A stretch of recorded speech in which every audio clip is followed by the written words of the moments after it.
CM Chandrababu credit చోరీకి పాల్పడుతున్నారని Kadapa MP Avinash Reddy ఆరోపించారు.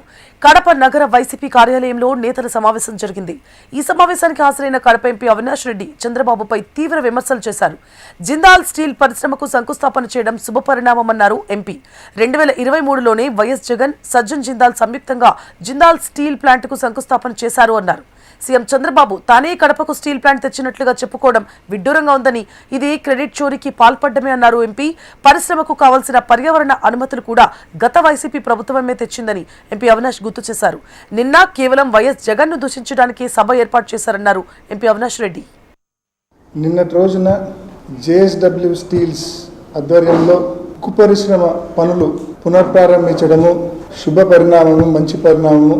వాస్తవానికి ఈ ప్రాజెక్టు 2023 ఫిబ్రవరిలో అప్పటి ముఖ్యమంత్రి శ్రీ వైఎస్ జగన్మోహన్ రెడ్డి గారు, అదేవిధంగా జేఎస్డబ్ల్యూ స్టీల్స్ ఎండి సజ్జన్ జిందాల్ గారు వీళ్ళిద్దరూ కలిసి 2023 ఫిబ్రవరి మాసంలో శంకుస్థాపన చేయడం జరిగింది.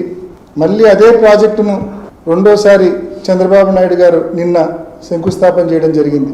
నిన్నటి రోజున చంద్రబాబు నాయుడు గారి ప్రసంగం ఒక్కసారి గమనిస్తే ఏదో జిందాల్ సంస్థను, జేఎస్డబ్ల్యూ స్టీల్ సంస్థను ఆయనే సంప్రదించినట్టు, ఆయనే పరిశ్రమ తెచ్చినట్టు ఆయన ప్రజలను మభ్యపెట్టే ప్రయత్నం